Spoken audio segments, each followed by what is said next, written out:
Welcome back to Sioux Chief's Carrier Assembly Training 101. Your host, Bill Westrick. Today we're going to go through basic assembly of a water closet carrier, from the fitting to all the parts that are in the box, to the coupling, to the tools that are required. This is a pretty simple installation, so let's get it started. First thing we do is open up the box, get our parts laid out.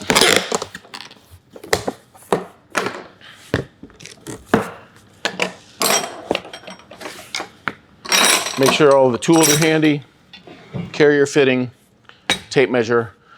We want to determine whether this particular water closet carrier is going to be set up as a handicap or a standard. This one is going to be a handicap height. So the height of the nipple goes approximately 7 inches off the floor.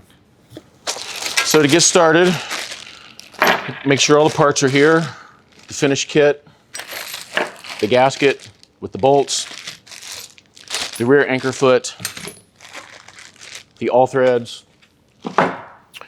faceplate, and legs.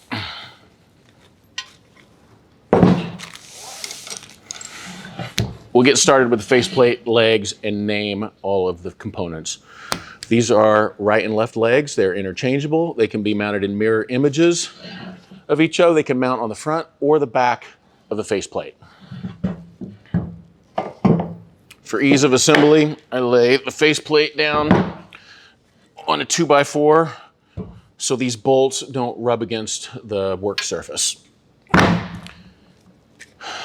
The tools that are going to be required: basic tape measure, 2 9/16 wrenches, a 5/16 wrench, a 3/4 inch socket, some type of alignment tool to line up the holes with the gasket, and a knife to open the box. So we'll loosen up the legs. The legs come assembled from the factory in the box. And we want to make sure that the legs are set at the right height for a handicap toilet.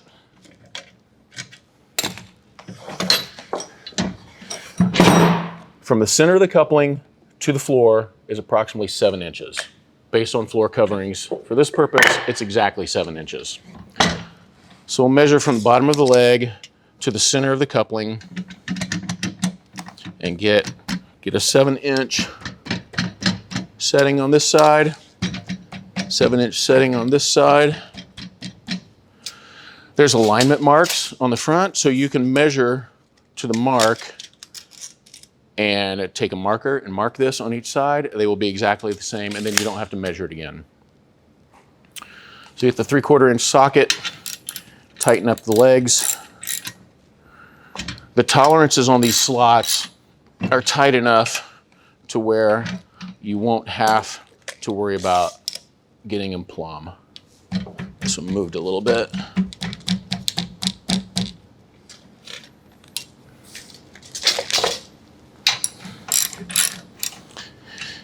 People ask me all the time, how tight do these bolts need to go? And I got the same answer every time: as tight as you can get them. This is cast iron. It's going in the wall. Nobody's ever going to touch it again. No maintenance required, so you want to get it right the first time. This particular faceplate and fitting is rated for 500 pounds, but you can't control what happens in the field. So here we are, assembled with the faceplate. Next step is to bring our fitting. Set the faceplate to the side.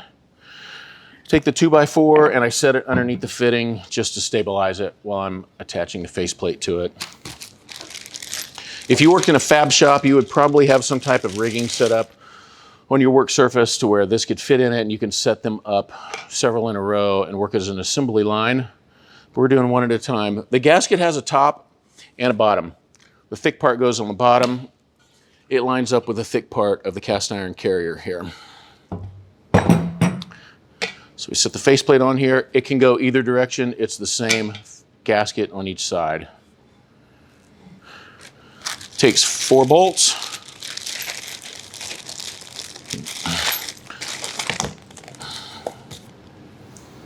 Here are the 4 bolts.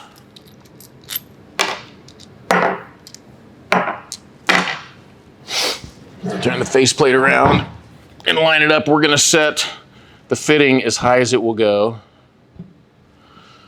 This is what the screwdriver's for, is to line up the holes with the gasket because it's heavy and the bolt's big. And sometimes it's a little difficult to get this in here if it's not perfectly lined up. So stick with me. I'll move over to this one. The more light you have, the easier this is to do. Sometimes threading bolts in the dark is not so easy. So if you're setting up a fab shop, I would recommend having overhead lights that shine directly down on this work surface. Piece of cake. Thank you, Sioux Chief, for doing some good manufacturing here. I've never had a problem with the threads. Every bolt that we have put in, every carrier I've ever worked on has screwed in the first try. 3/4 inch socket. These get tightened down in an X pattern. Once again, the same question, how tight do they go? As tight as you can get them. This faceplate creates a seal between the fitting and the water closet connection. So it's got to be tight, it's got to be clean, it's got to be lined up so it doesn't leak. And the faceplate and the back fitting are all part of the same structure which carries the weight of the toilet. So the weight's transferred right across the faceplate, through the gasket, into the back fitting, into the anchors under the floor. The faceplate is connected. So this is what our assembly looks like now. Now we're going to talk about the rear foot assembly. The rear foot assembly carries most of the load for a water closet carrier. Therefore, it has to be installed perfectly. This is our foot. It's got a 3/8 thread on one side and a 1/2 inch thread on the other side. We provide a 3-inch all thread connection for this, but if you chose to use a 1/2 inch, you could provide that on your own just to give it a little more strength. The nut comes on the 3/8 rod and jams down against the rear foot. Another 3/8 nut goes on as a stabilizing nut underneath the lug of the fitting. We have a washer, a square washer, another 3/8 round washer, and then the top nut. The most common mistake that I see in carrier installation is not getting this attached to the ground properly by not using the right anchor or not getting the right anchor set, or by just flat out not getting it tight enough back here.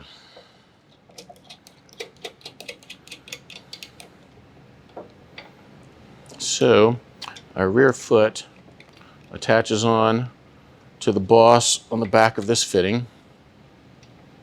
I'm going to get it finger tight for now. And how plumb are we? Needs to come up some.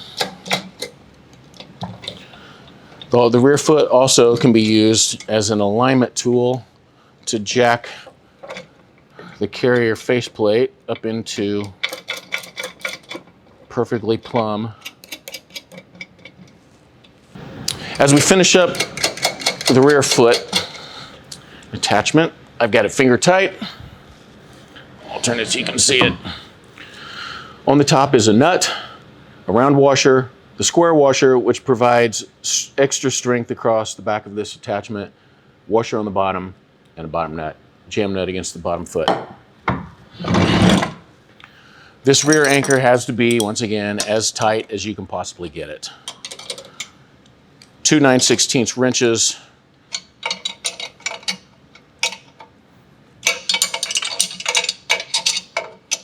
Cranking down the nuts and tightening the bottom one. A couple last things. The 5/8 all threads to support the water closet go in the front. They also get a jam nut threaded on about 3/4 of an inch. Thread it to where it just protrudes through the back of the threads on the faceplate.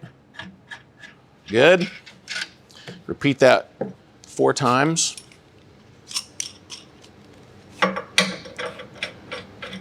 The yellow sleeves are to provide protection during construction against drywall mud, damage, bricks, mortar, tile, the tile guy, and all other trades that are going to stand on it during construction.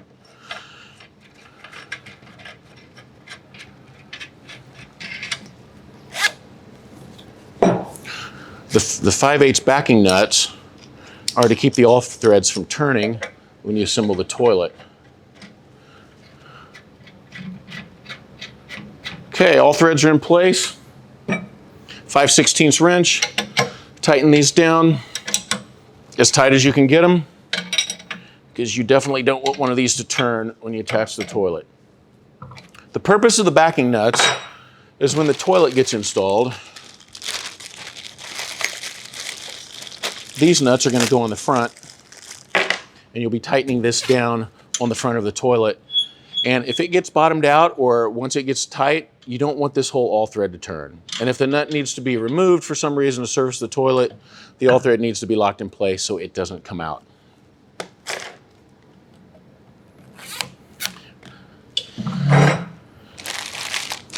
This big fat 4-inch O-ring goes in a slot inside the faceplate. It's a running thread, 4-inch running thread with a groove carved in the middle of it for the O-ring. That's what makes the seal. Here's our 4-inch running thread coupling. 6 inches long. Running thread goes in through the faceplate. Once it engages the O-ring, you give it about 3 or 4 more turns through the O-ring, and then it's tight. And once you hit the O-ring, you'll know it because you can't turn it with your hand anymore. You have to put a tool and slide this slot to give it the last few turns. And that, my friends, is our water closet carrier. Another question came up about the breakaway tabs on the bottom. This particular water closet right now is set for handicap height. Handicap height is 7 inches to the all threads. If it had to go for a standard height toilet, it would have to be lowered down 2 inches. To achieve that, these bottom tabs get broken off. The way to break them off is to lay the faceplate flat on a hard surface like a metal table or a concrete sidewalk or even a concrete floor and hit them with a hammer. You hit them with a hammer right on the bottom and they'll snap off pretty clean. Once these tabs are broken off, that allows the faceplate to be lowered down closer to the floor so you can get a lower height on the toilet and get standard height.